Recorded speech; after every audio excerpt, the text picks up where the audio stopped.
Good everyone and welcome. My name is Kayla Altman and I am a Communities Coordinator here at ASUG, and I am pleased to welcome you to today's webcast, Eliminating SAP Unit of Measure Rounding Issue, a fresh look at an old problem, and thank you for participating today. I do have a few announcements, a few reminders, and a few housekeeping notes before we officially begin. This is a reminder to register today for SAP Analytics and Business X Conference, otherwise known as SABOC. This conference will be held in Fort Worth, Texas, September 22nd to the 24th. Include conference is about 100 hours or more of ASUG education powered by the customers, developer wars, networking, and more. For more information, you can visit us on asug.com under featured events, and we look forward to seeing you there. Additionally, coming up this fall in October in Princeton, New Jersey will be ASUG's Community Focus event. This event will feature one of the special interest groups hosting today's webcast, including the chemical SIG, as well as wholesale distribution, consumer products, and SCM. Registration for that is complimentary for all ASUG members. Lastly, we'd like to remind you that ASUG has partnered with SAP to bring you a couple of different webcast series. For more information, you can go to Featured Events under the Events tab on asug.com. Lastly, a reminder that today's webcast is being recorded. Recording and the slides will be posted to both the ASUG Data Governance and the ASUG Chemical SIG discussion forums, and all participants will be emailed that link directly. Throughout the webcast, please utilize the Q&A panel, which is currently located in the lower right-hand corner of your screen. We will those questions at the conclusion of today's presentation. It is a great pleasure that I turn us over to Jerry Schmidtick, the Program Chair for the ASUG Chemical SIG, who will introduce our speaker for today. Jerry. Anna. Well, everyone, I'd like to thank you all for joining us this morning. And I'd like to thank our speaker, Beldick from the DuPont Corporation, for kindly offering his time today to show us and present to us this morning. Dave, I'm going to let you take it away, give us a little bit of information about you, and take it away for your presentation. And thank you again. Thank you, Jerry. Hi, good morning, good afternoon, good evening, everybody. My name is Dave Beldick. I'm with DuPont. I've been with DuPont about 29 years. The last 15 or so have been spent in and around SAP. And I've had a number of SAP assignments. I've always had this certain affinity for unit of measure rounding issues. And it goes back to my very first SAP assignment where I had to deal with quite a few rounding issues. And being new to SAP, I did what most people would do. I went to the experts, our consultants, and hey, can you help me with these rounding issues? I don't know what's going on, but I want to stop them. And the response I got, and it was a pretty consistent response, was, oh, well, you measure conversion and rounding issues. Well, I'm afraid that's just the way it works in SAP, and there's really not a whole lot you can do about it. And I didn't find that to be a very satisfactory answer, so I've been on a bit of a quest for the last 15 years to see if there was something we could do. Because I always felt it really understood it at a fundamental level. Certainly there would be something that we could do. And that there is. And that's what we want to talk about today. We want to dive in pretty deep and try to understand how the conversion rounding issues occur. And then we're going to use that knowledge and understanding to develop some robust strategies to prevent rounding issues by design. That even includes a technique for calculating the best possible conversion factors. So we've got to go through. I see a little comment there about a warm-up for our minds. That is something we did at the ASUG meeting back in Philly in the spring of this year. It works pretty well face-to-face, but since we're on phone, I forego that today and just jump into the rest of the chat. I kind of put us on the same footing and to get a sense of when we talk about rounding issues, what are we talking about? We're actually going to look at a customer complaint. And because I think that's where it really comes down.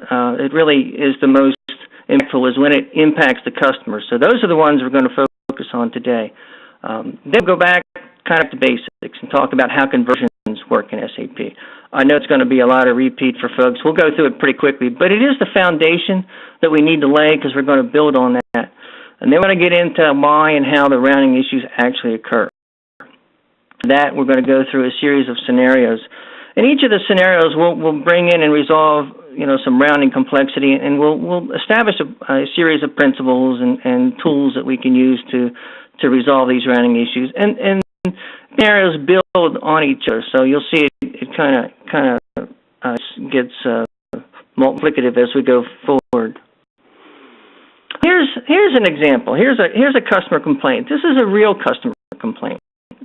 I had to read the words, but to paraphrase, I kind of consider this a bit of a classic customer complaint because it kind of goes something like, why doesn't my invoice match my bill of lading, match my whatever? You fill in the blank. It basically, this is when you take a look at this, if you look at the text in the upper right-hand corner, it's not about there's significant difference. It's minuscule. A lot of customers look at it in a very binary way. It either matches or it doesn't. If you're doing invoice matching, for example, and it isn't matched, that's a problem. If customs agent in the field trying to get everything to check out and it doesn't, that's a problem. I don't know how many of you ever had to answer a complaint like this, but it's difficult. You got to answer two basic questions. One is when it's ready to happen in the first place, and the second thing is, what are you going to do to prevent it from happening again? And those are very difficult questions. But hopefully, after today, you'll be able to answer those very satisfactorily. As I said, back to basics. There isn't. SAP is a little unique in how they do conversions, but there's only a couple of terms we need to know and a handful of rules. The most important term is the base unit of measure. I kind of think of that as the official inventory unit of measure for each material. The system always converts all quantities entered in other units to the base unit, and that's where it stores it in the database. And that quantity is called the base quantity. Alternate unit of measure, basically any other unit of measure besides the base, we consider it an alternate. I don't get hung up about whether it's a sales unit or a delivery unit or a production unit. It's either the base or it's an alternate as far as I'm concerned. Rule standpoint, the first rule is that all inventory quantities are held at the database level in the base unit of measure to precision of 3 decimal places. Now there's some customized systems out there. Sometimes you see 4. Sometimes people have even gone the other way and you see 2 decimal places. But for 99% of us, it's 3 decimals. And if you had one of those other systems, it's fine because the principles we're going to talk about apply for those as well. You just might have to make a minor adjustment to deal with anything different. Number 2, the SAP conversion factors are always defined in terms of up to 5-digit whole numbers of them. You always have a numerator and a denominator. This is probably what makes SAP unique compared to any other system I can think of. If you were to Google the conversion between pound and kilogram, in Google, you'd get a single number with a whole bunch of decimal places. Well, there's no decimal places in the way SAP does it. It's always whole numbers, and you always have to use a pair. Final rule is that conversions are always defined and performed with the alternate unit of measure and the base unit of measure. You never go directly from one alternate unit to another. You always pass through the base. And we kind of said as much at the very beginning when we talked about the base unit of measure. See how it works. If we're producing 40-pound bags of material A, and it's got a base unit of measure of kilograms, what's the base quantity of one bag if the pound to kilogram conversion factors are what you see there? So if we go into SAP, in the material master, look at additional data screen, units of measure, we would see our numerator and denominator there.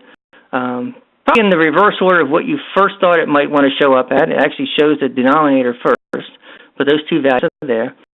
And to calculate the base quantity, it's simply the alternate quantity times the numerator divided by the denominator around 3 decimal places. So in this particular case, that works out to be 18.144 kilograms.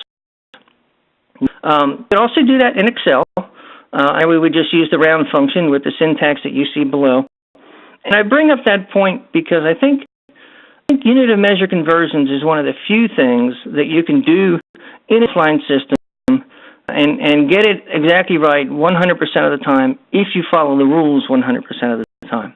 And that's important. Like if you were getting ready to do a major product launch and you had hundreds of materials that you wanted to set up, I would definitely recommend, going through the alternate units, setting them up and doing some scenarios in Excel.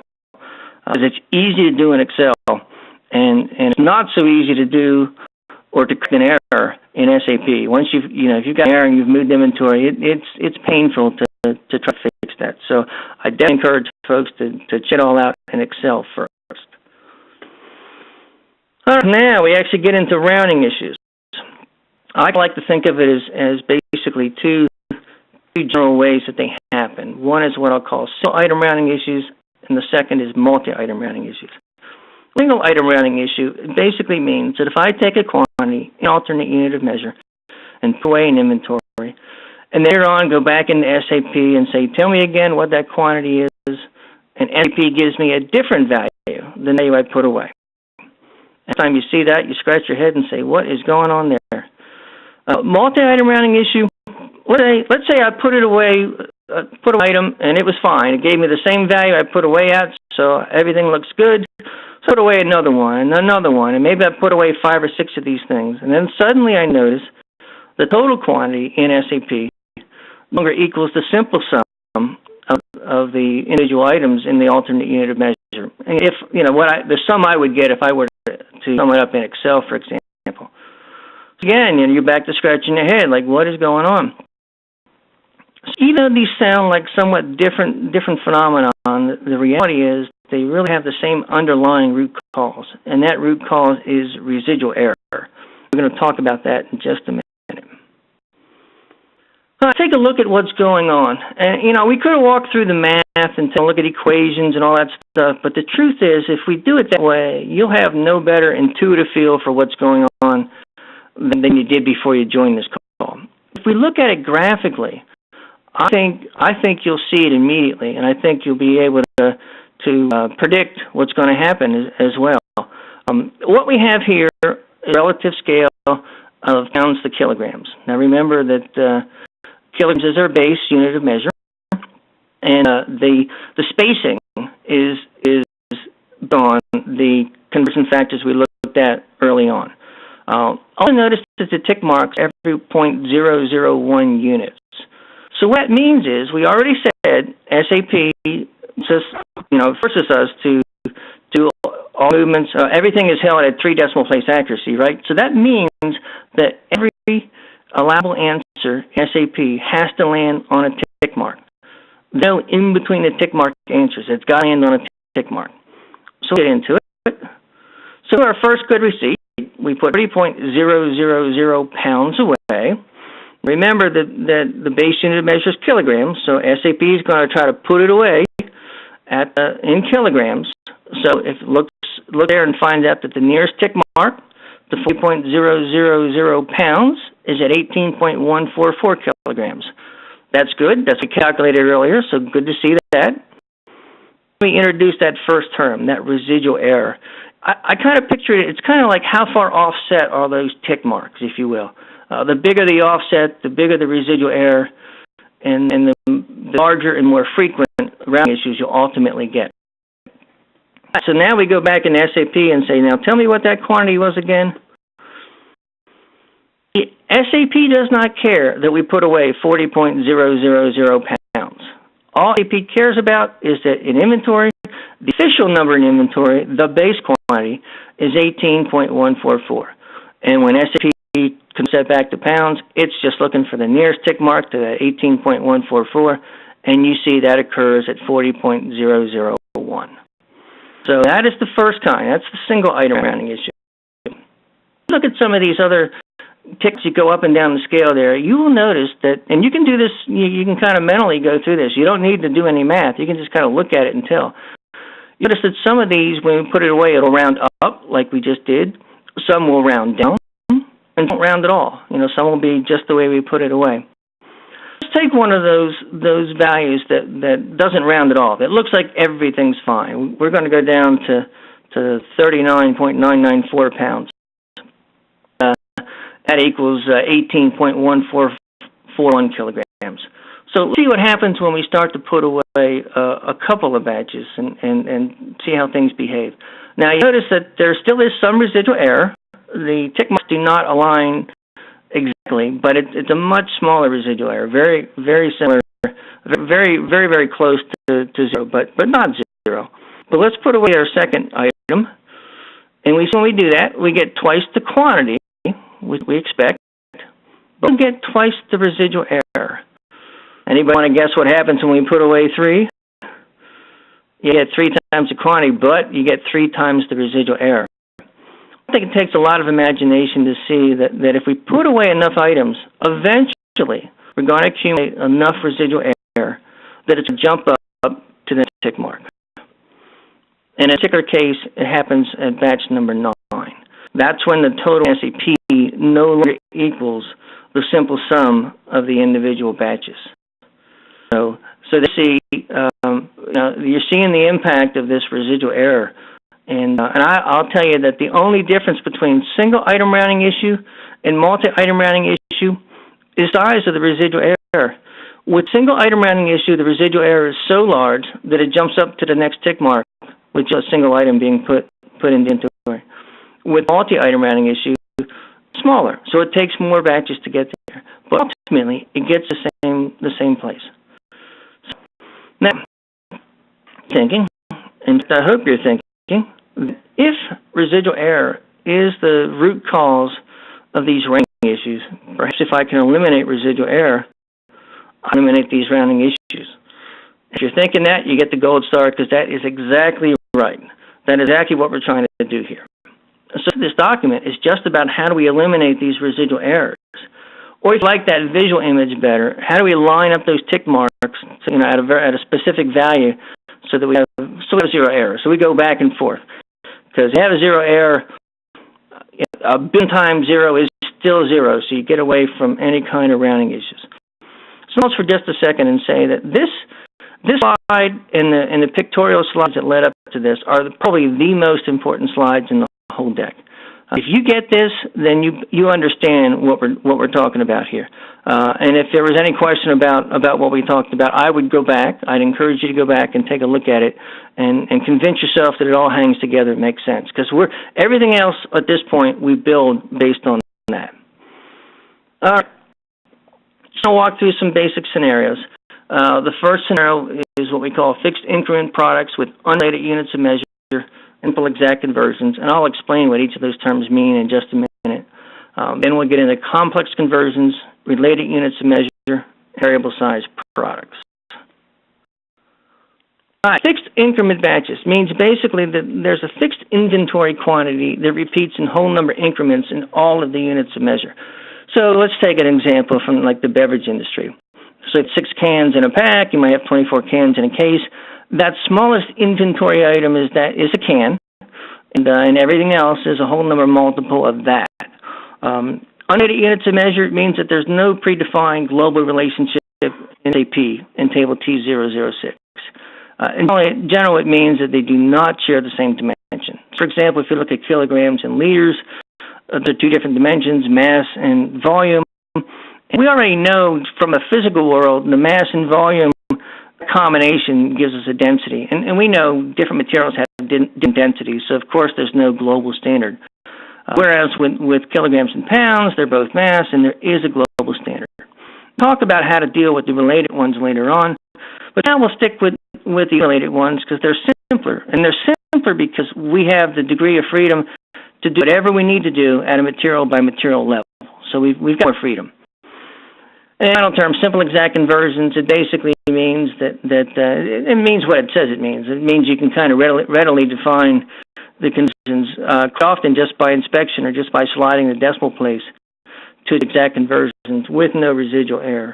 So let's about an example. Let's take a look at the beverage example we started. So the data for this is that the base unit of measure is kilograms. Each can is 12 fluid ounces. 1 fluid ounce weighs 29.6 grams, and each pack contains 6 cans, and each case contains 24 cans. So we're going to figure out what the units of measure are for that. Pretty easy math to get to a conversion of 10,000 fluid ounces equals 296 kilograms. So we're just sliding the decimal place to get there. So as an engineer, and I'm an engineer, so I can make fun of myself. You know, the first time you do this, I want to be as precise as I can be, so I calculate that 1 can has 12 fluid ounces, and therefore the math there, it works out to be 0.3552 kilograms per can. source. If one can weighs that, then one pack would weigh 6 times that, and one case would weigh 24 times that. You see the values I get there under the mathematical relationship there. You can see I have room to slide the decimal over 4. I end up with very exact conversion factors. It's all very logical and very precise, but problematic. If you look at what happened here, is the cans have both single item and multi-item rounding issues, and the food ounces have single item rounding issues. So we went wrong somewhere. So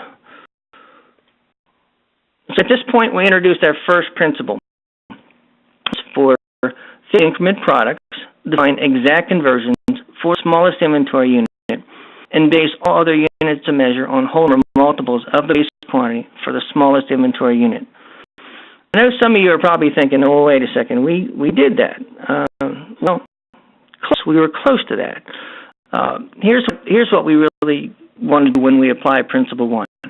The first part of the calculation looks the same. We got to figure out what does a can weigh, all right? If we think back to the very first diagram we looked at, where we looked at the tick marks and we talked about all that, we said there were no allowed values in between the tick marks. So I can't put away an inventory quantity of 0.3552 kilograms because SAP only allows me to put away 3 decimal place accuracy. So anything right of that third decimal place, it just jump at you as residual error, and we say we got to eliminate that. At this point, round to 3 decimals, and then we say 1 can equals 0.355 kilograms.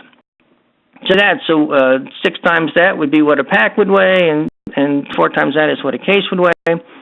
That's what we did with the fluid ounce as well. We did not leave it at 10,000 fluid ounces equals 296 kilograms. We start there. That is the quote-unquote global standard, if you will, for the density of that material. But we also have to make sure that it comes out to be exactly 3 decimal places. So in this case, we set 12 fluid ounces equal 0.355 kilograms. You see the conversion factors in the lower right-hand corner. You apply those conversion factors, you see everything is just like we hoped it would look like. All of the units of measure, the SAP quantity, exactly equals the initial good receipted quantity. The values that should be whole numbers actually are, and all of the units measure, the SAP quantity equals the simple sum of the individual batches. So this all looks really good. That's what we're trying to do. So that's the first principle. Now let's add a little bit of complexity. So we'll start talking about complex conversions. So the basic scenario is identical to the first scenario, except that the conversions cannot generally be determined by inspection. And this occurs either because there does not exist an exact conversion. I mean, we only get 5 digits, so you can't always get an exact conversion. Or the numbers are large and complex enough that exact conversion cannot be obtained merely by repositioning the decimal. Let's go back to our first example we started with, the 40-pound bags. Let's look. If let's say we're going to add, let's say we have 72 bags per pallet, and we want to calculate what the conversion factors are for pallet. This is what I see a lot. I'll call it the traditional approach. I'll call it approximate and truncate. Folks will calculate, we apply Principle 1, we say 1 pallet equals 72 times the base quantity of the smallest inventory item, and that's 18.144. So you calculate a weight of 1306.368 kilogram. But then when we start doing a game of sliding the decimal, we can only slide it over 1. So the best we can do with this approximate and truncate approach is to say 10 pallets equals 13.064 kilograms. Close, but it's good enough. It can't be good enough, or we wouldn't have much of a talk. All right, so when you look at this, now each pallet weighs 1306.4 kilograms. No surprise there. We set that value. We expected that. That's not a surprise. But look what happened to bags. The inventory in bags now shows rounding errors. And things have gotten worse with the pounds as well. So we'll talk about the pounds later on, but we need to do something better than we're doing here. And MPs figure that out. They use a technique called continued fraction, and you get a link to an article that you can look at in Wikipedia. Now, I will say that the article is pretty heavy reading. In fact, I'll classify it as nighttime reading because it'll put you to sleep. There's a lot of deep math theory there. But if you get through all of that theory, there's some very useful information there, and this is how SAP does the math, and we're going to walk through it as well. But the basic concept with continued fraction is that any real number can be represented as a ratio of whole numbers. You see I use the word sometimes exactly, sometimes only approximately. In the theoretical world that mathematicians live in, they would drop that approximately thing. They would say it can exactly be done. But that's because they get to use 30 or 40, 40-digit numbers to do that. We're limited to 5. So in the real world, the practical world, the SAP world, sometimes the best we can do is approximate. But the basic concept is the same. Continued fraction is an iterative calculation that provides successively better estimates with each step. So I'm just going to walk you through kind of the longhand approach so you get a sense for how it works. But or not, we've got a better and easier way to do it than the longhand. But this helps to get a feel for how it works. So with a simple number like 8.4, and the way continued fraction works, we always kind of separate the whole number from the fractional portion, from the decimal portion. And we always base the estimates are based pure on the whole number. So the very first estimate here is just 8. Obviously not a very good estimate. But then here's kind of the clever part of what continued fraction does. If I have a number smaller than 1, and I get the inverse of that, that gives me a number greater than 1. If I couple that with the fact that the inverse of a number is still a number, then, and I know that sounded like a little double speak there, but hang with me. So I can represent 0.4 as 1 over 2.5. So then go substitute that back in. Now I got 8.4 equals 8 plus 1 over 2.5. So I'm going to do my second estimate. Now, again, remember, when we do the estimates, we ignore any of the decimal stuff. So it equals, the answer is going to be based on 8 plus 1 over 2, or that which works out to be 17 halves. Now, you see I got that 2.5. I'm going to do the same thing I did before when it was 2.4. I'm going to separate the whole number portion from the decimal portion, and I'll take 1 over 0.5, and that way I can express 2.5 equals 2 plus 1 over 2. Notice that in that 1 over 2, there's no longer a decimal there. So now everything I've got is simple whole number ratios. So the expression there you see in equation E made it a little funny, but you kind of get the sense of that fraction over a fraction thing going on there. And that's what continued fraction is all about. And in a complex continued fraction calculation, you could get, 5, 6, 7, 8, fraction over fraction over fraction over fraction kind of thing. In fact, sometimes it goes on to infinity in the theoretical world. But at this point, because there are no more decimals, we're basically done. We just multiply out and add up the lowest common denominator. And when we do that, we have the final answer is 42/5. All right, so that's the longhand approach, which you ever do again, I am sure. But using the technique there, and part of this comes out of the Wikipedia article. If you look in Wikipedia, you will see something that looks very similar to this. And what is a way for doing the stepwise calculation. And if you look at this, you'll see some numbers there in the shaded cells that should look familiar. You see the 8 and the 17 over 2 and 42/5. All I notice on the very last row there, it's the error term. It says 0, which means this is an exact calculation, so it is done. Now, I'm not going to walk through it today, but all of the details for creating this tool are in this document in the Appendix 1. And I promise you can put it together in less than 10 minutes. And it is nothing, there's no macros.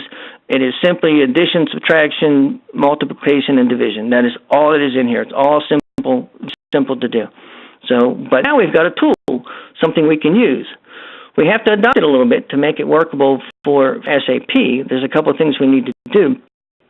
For example, we already know in SAP we can't have any numerator or denominator cannot be over five digits. So anything greater than 99999 is not allowed. If we get that far, we got to back it up one.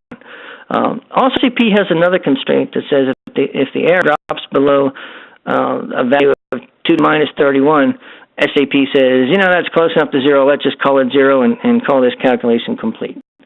So that's kind of the additional constraints we need to add to our tool to make it work.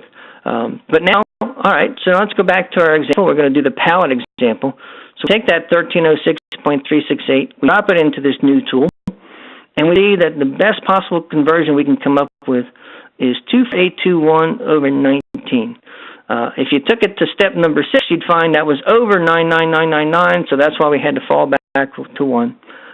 You look at the error, you'll notice there is an error here. It's not 0, so this is not an exact conversion. It's pretty darn close. Let's just see. So here's what the inventory looks like now. Now you see everything looks much better. Well, not everything. We still got to worry about pounds, but we've certainly made the pallets look better. They equal exactly 1306.368, so that's good. That's what they really do weigh. We've eliminated all the rounding issues with bags. So next we've got to go working on the pounds. We'll get there in just a minute. So let me state principle 2 then. So for principle 2, for calculating complex unit of measure conversion factors, use a tool based on the same mathematical logic that SAP uses, and that's called continued fraction. Now there's actually 2 options for doing this. We talked about the first option, which was offline, that we build our own tool and do it. But there actually is an option in SAP to do this. There actually is a function module. It's called convert_to_frac. It's exactly the same thing. It'll take 2 inputs and give you 2 outputs, the numerator and denominator output. And if you've got the resources and wherewithal to use that, then more power to you. You're certainly welcome to do that. If not, you can do it offline and do the calculation. And actually, if I'm getting ready to do a new product launch and I wanted to do 100 materials, I would just do the whole thing offline and check it all out. But it's good to know you have 2 options available to you. So now we start talking about related units of measure. I say related units of measure, I mean that there is a predefined global relationship in Table 2006. So generally it means that the units of measure do share the same dimension. As we talked about, kilogram and pound are both mass related. Now think about example 1. If we only ever sold 40-pound bags, we could actually use the tool we just created and calculate a new global pound to kilogram conversion factor that would give us no residual error, and we could just start using that. Of course, the point is nobody sells just one thing, right? And so if you were to try to make the value be right for one particular product, you could actually make it worse for other products. So that's the problem you face when you got these global standards. But what if we could break that global relationship and adjust the factors on a material by material basis?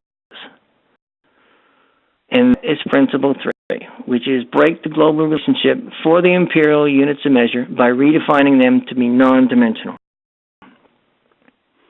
Technically, what that means is that you actually can't just change it. You have to actually delete and recreate the imperial units of measure with dimension AAAADL in transaction CUNY.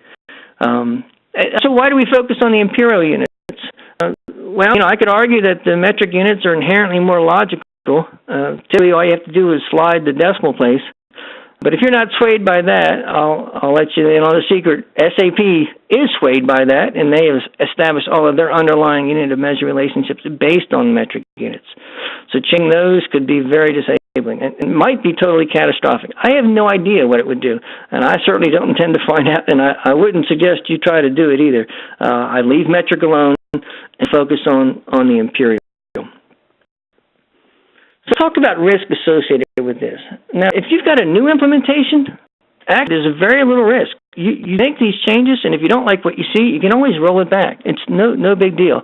I think you will like what you see, but it's good to know that you really can't hurt it too much when you've got a new implementation.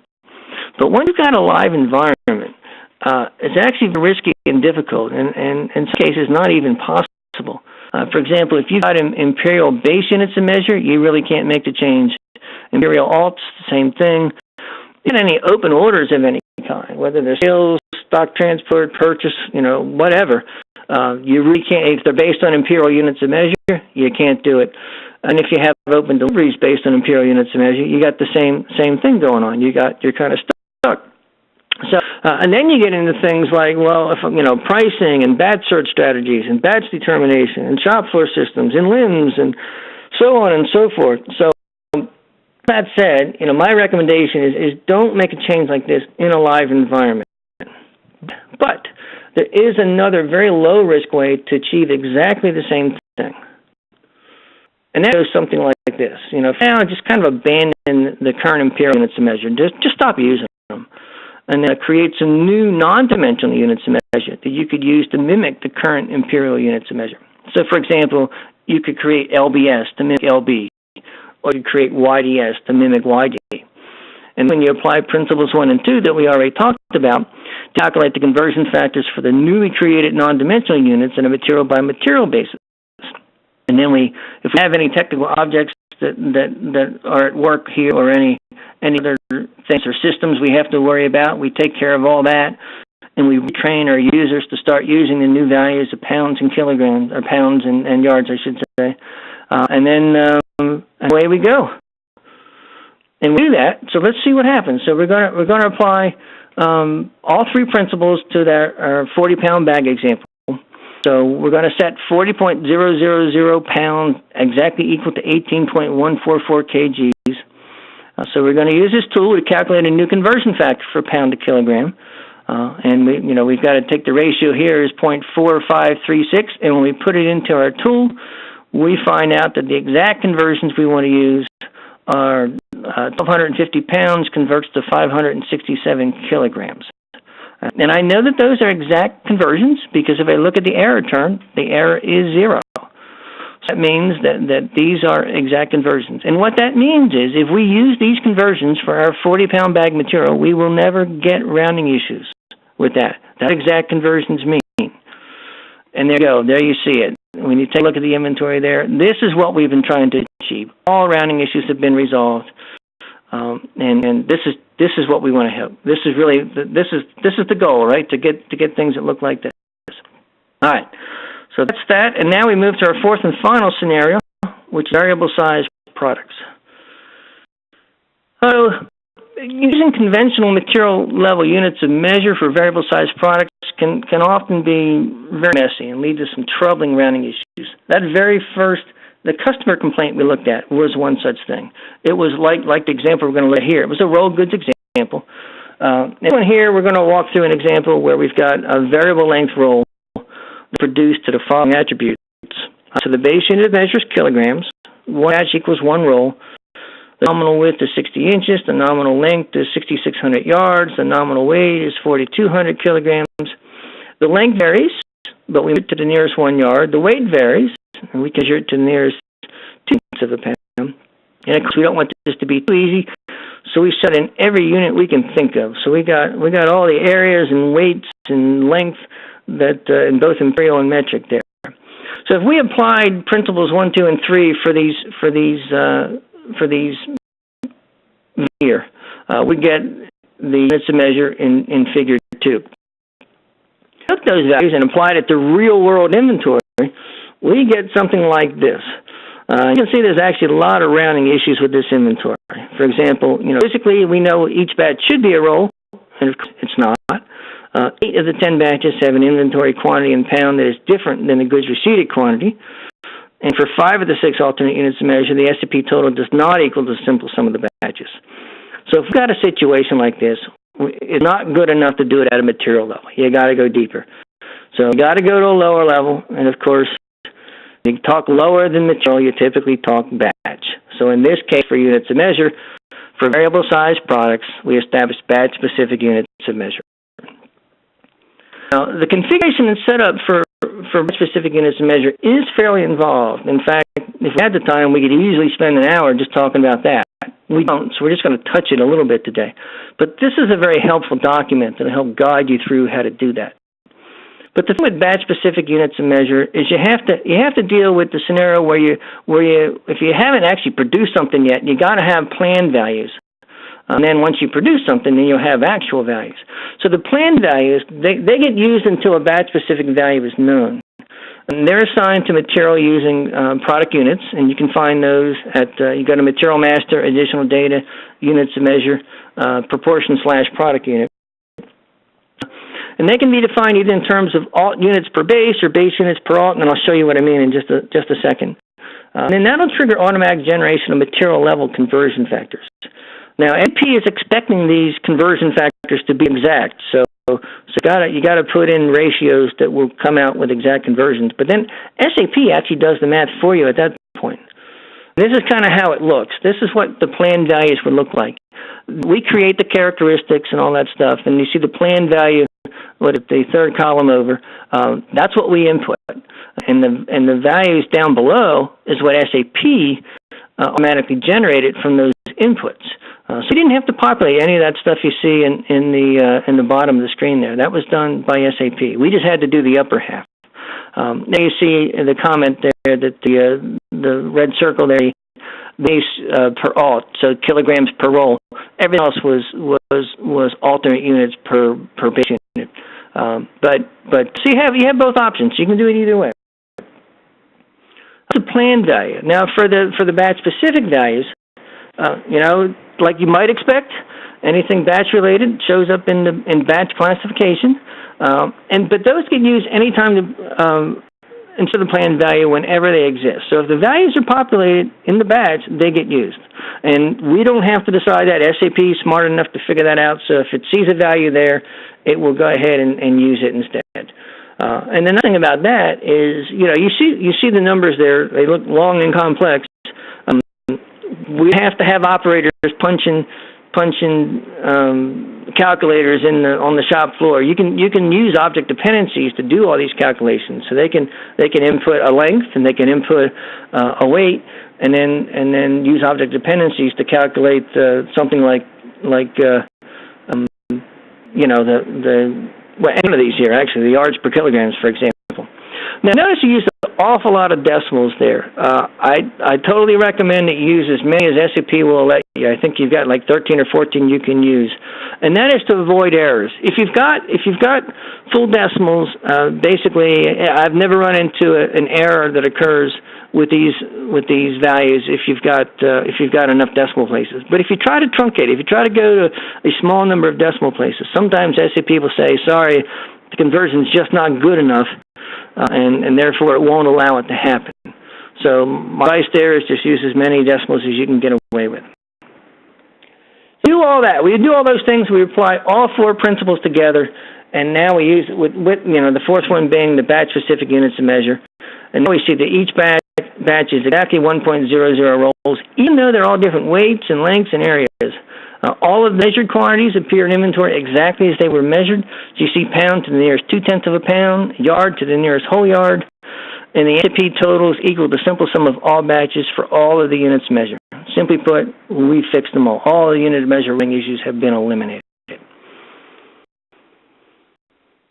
We'll just go ahead and sum up. We can eliminate rounding issues by eliminating residual error. That's the key. And there's four key principles here. The first one is for fixed increment products, we define exact conversions for the smallest inventory unit. Base all other units of measure on whole number multiples of the base quantity for the smallest inventory unit. Principle 2, for calculating complex unit of measure conversion factors, use a tool based on the same mathematical logic that SAP uses, continued action. Principle 3, break the global relationships for the imperial units of measure by redefining them to be non-dimensional. And Principle 4, for variable-sized products, establish batch-specific units of measure. These are just the references that we used here. The second bullet. This paper is published in written form in SCN, so you could look at that. The other two we'd already talked about. And with that, I will throw it open to questions. We've got our first question. Is this complex calculation the same as using the function module in SAP FRAC 5? Oh, you must ask the question before we got to that point. And the answer is yes. It is the same thing, yes. I should say there actually are a couple of function modules, and they are not identical. They are somewhat different. So you want to use the convert _to _FRAC 5.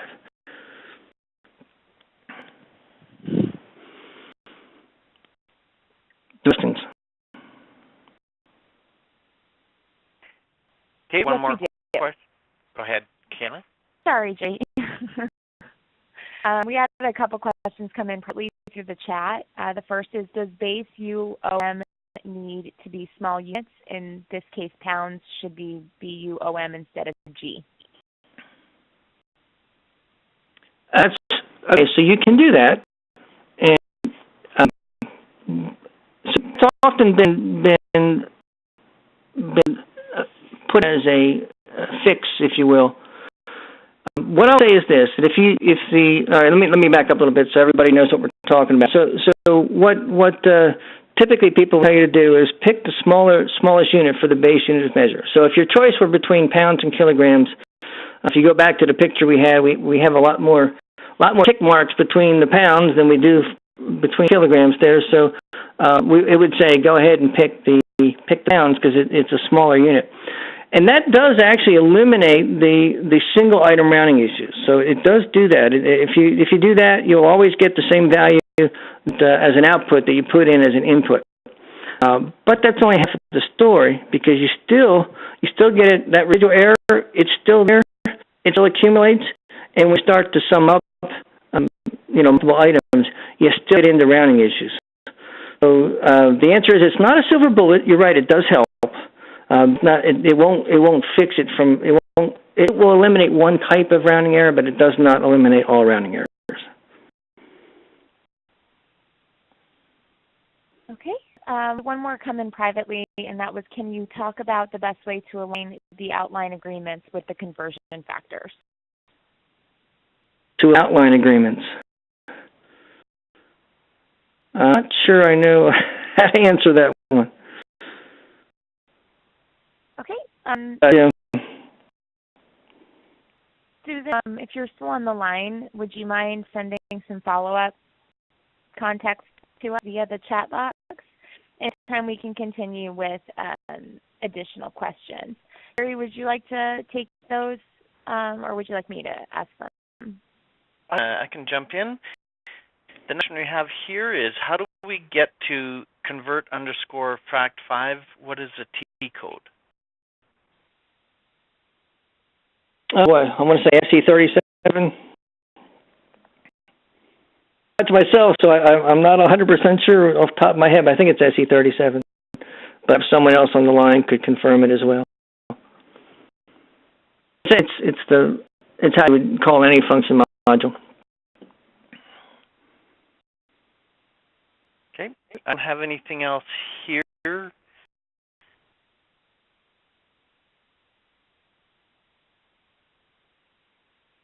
And hopefully this was helpful to folks, and if you ponder things and have questions after the fact, I'm certainly welcome to entertain those.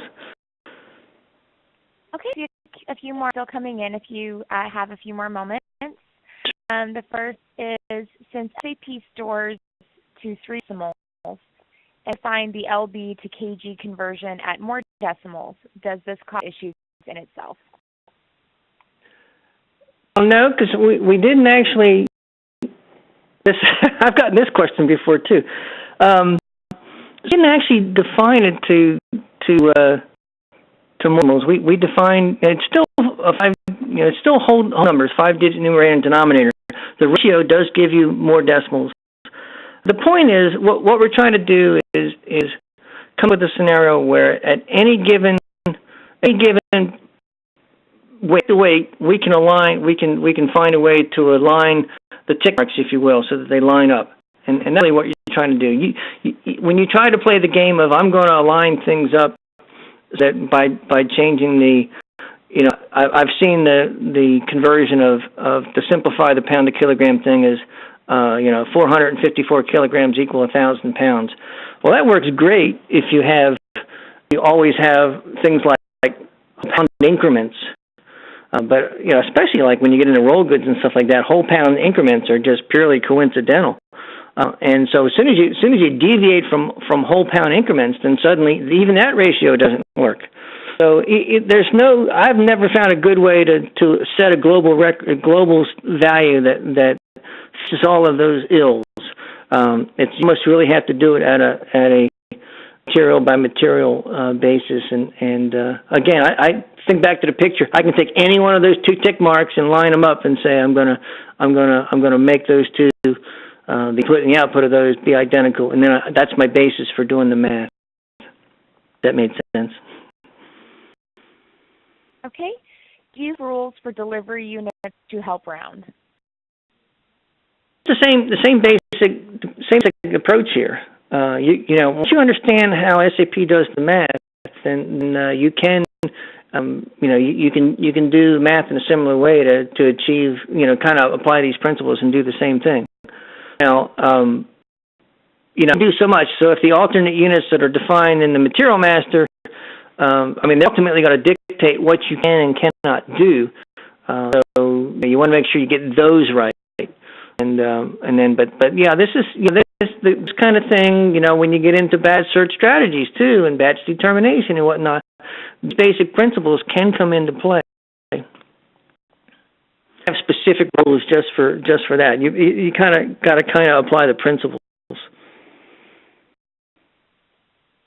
Can you give us some issues we may encounter by changing the conversions now? So change the conversions. Are we asking about in a live environment? I'm going to assume it's with the live environment, because in a live environment, if you were to change conversion factors now, you could get some unpaid things. I actually don't. I've been nervous to try it because I know when you've got things that are you got open orders and whatnot. I can tell you this.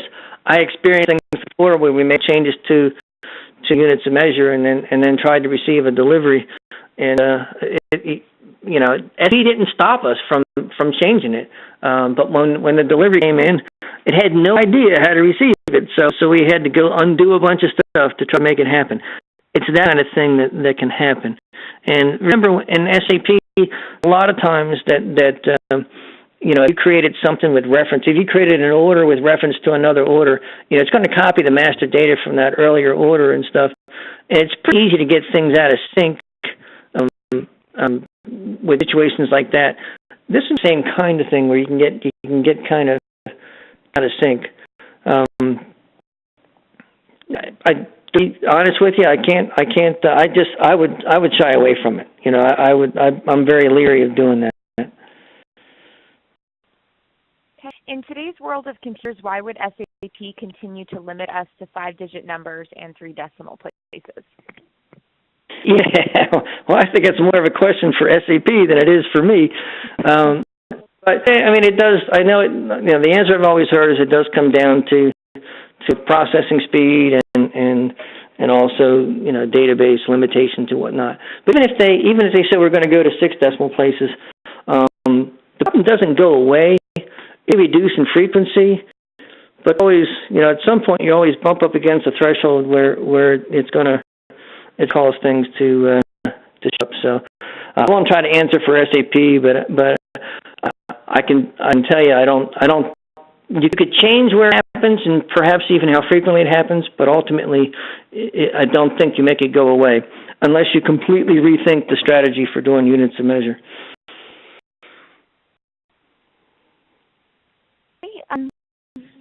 I bet there is functionality in one of the service packs that would help clean up automatically residuals in inventory. Sure, that's a question or a statement, but yeah, and I don't know I do not know if if it's an SAP provided functionality. I've seen that many people use what they call sweeper programs that kind of look through inventory and look for things like 0.001 or 0.002 and figure that they must be errors, so they go ahead and clean it up. What I don't like about that is it kind of masks the problem, because my experience, when you get something like a 0.001 left in inventory, that's because you not ship full quantity of a given batch, for example, and it's no doubt because of a rounding issue. So it leaves a little bit behind, and they had a situation like if you had warehouse managed materials and you had a bin that did not allow mixed storage, you can get like 0.001 laying behind, and SAP says you can't put anything in that bin because it's occupied, even though you're looking at it, there's nothing there. But so I like going after the root cause. And the other thing is there's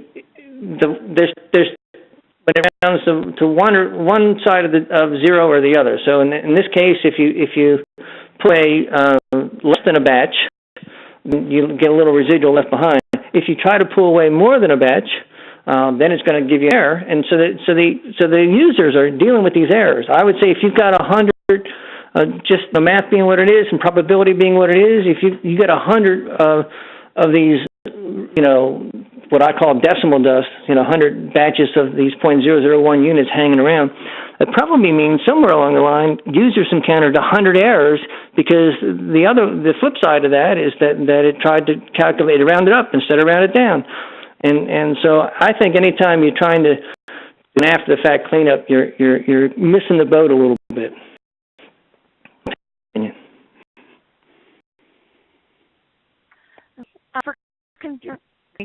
For conversion from pounds to kilograms, for example, we have to define a conversion factor that could be different material by material. Yes, that would be what you do. But the way you would do, you'd always start off with like a global standard and relate the exact quantity to 3 decimal places for pounds, and figure out what that equaled exactly to 3 decimal places in kilograms, and then at that point, those now become your input numbers. The pounds to 3 decimal places equals to the kilograms to 3 decimal places, and then you run that ratio through the tool. You'll see a very slight adjustment that occurs, and those give you a material level. But those versions will be very close to each other, but it is slightly different. It does appear that we are out of questions, and we do for one more. So if anyone has any last-minute questions they'd like to submit, I will pause for just a few moments before we officially conclude.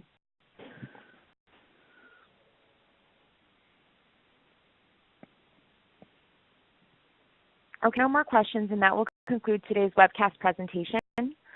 Of ASUG and the Data Governance Special Interest Group, as well as the Chemical Special Interest Group, I would like to thank you all for your participation today. I'd also like to thank our speaker, Dave Beldick, for sharing this fantastic presentation with us. As mentioned previously, today's event was recorded, and the recording as well as the slide deck will be available within the next 5 to 7 business days for download. All participants will be emailed that link later on this afternoon. Thank you very much for your time today, and we do look forward to next time. Thank you. Thank you.